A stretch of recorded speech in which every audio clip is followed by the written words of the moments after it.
It appears to me that some people have no clue what Fallout 76 is, or what it's supposed to be. For some reason, gamers can't grasp that it's supposed to be a multiplayer survival game, based in the Fallout world, mind you. It's also like they can't accept the direction Bethesda is going with this spin-off title, therefore spawning more hate than it really deserves. A lot of bogus arguments and claims are made from these specific gamers. Today I will present evidence that disputes them, and evidence that will hopefully change your mind and give the game a chance.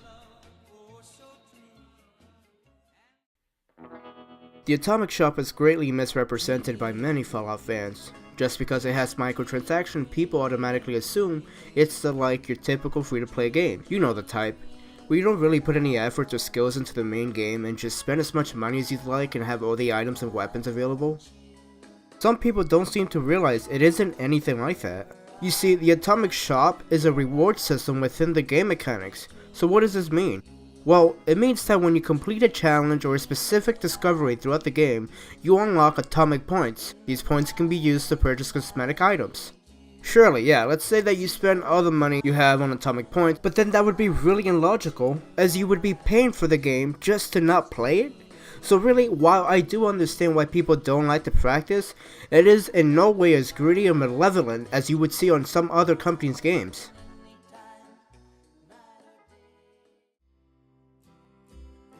While people are outraged that there isn't any NPCs, which we'll get into in this video, people don't care to look into the lore of Fallout 76. It is enriched with lore and stories behind every town, creatures and landmarks you find.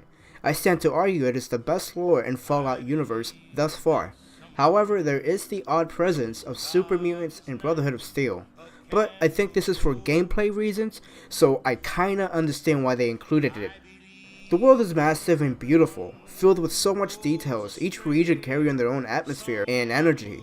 This is the first Fallout we get to see with a large variety of creatures and enemies. Here are a few examples.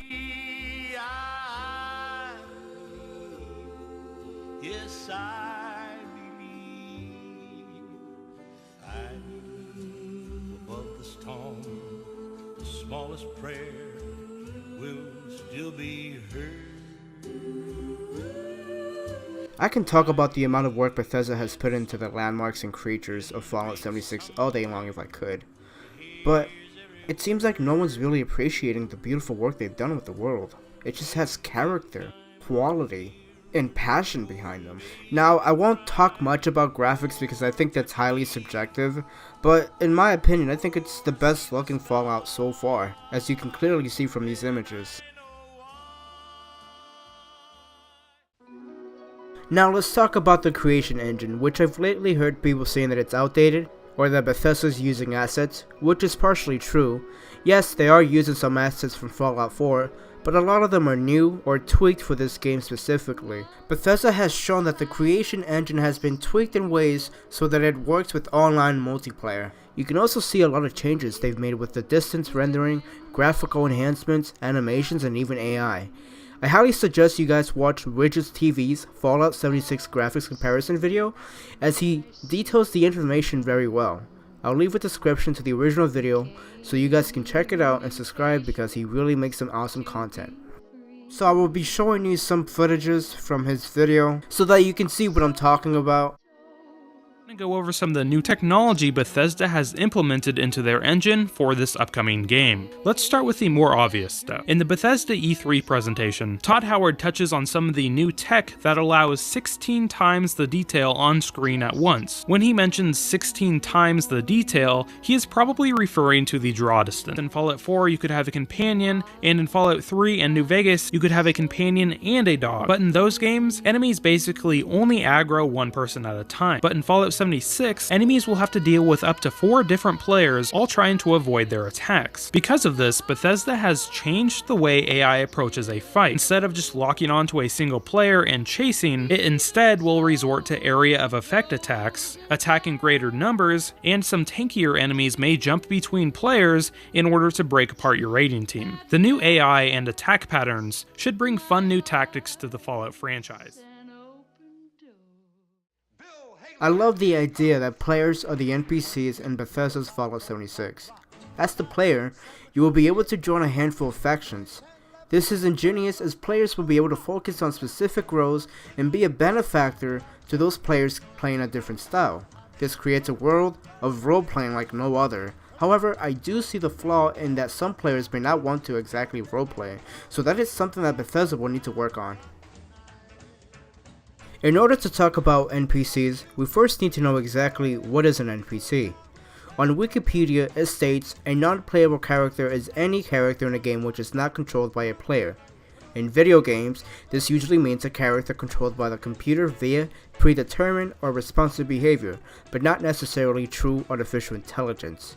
Now with that said, it is inaccurate to say Fallout 76 doesn't have NPCs. It clearly does.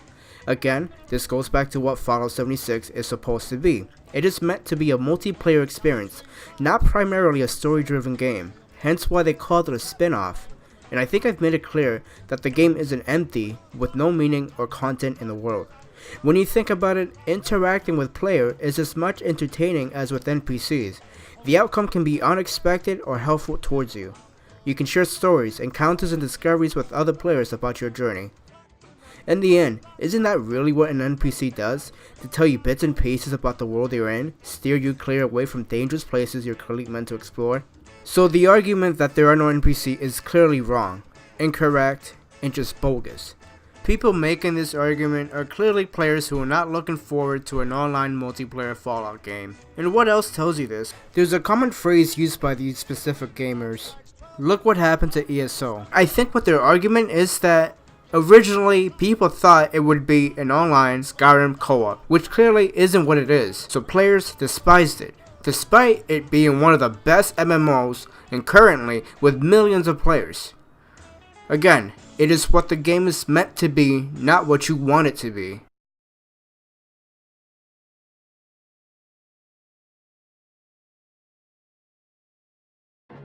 If you guys liked the video, please make sure to like and subscribe. That really helps me make these kind of videos. And if there's any information or input you would like to add that I missed or something I was incorrect about, do let me know about it in the comment section. With the upcoming Fallout 76, I will try to stream it live, but I'm not so sure my internet can really do that. So either way, I'll be making some gameplay videos with my brother. I hope that I will be able to stream it. It would be really awesome to have you guys there, experience it with me and my brother. We're gonna be playing together. We're gonna be going through classes, specials, and building our settlement, our camps. I mean, and it's just gonna be a lot of fun. I hope you guys get to see us there. So see you then. Make sure to like and subscribe.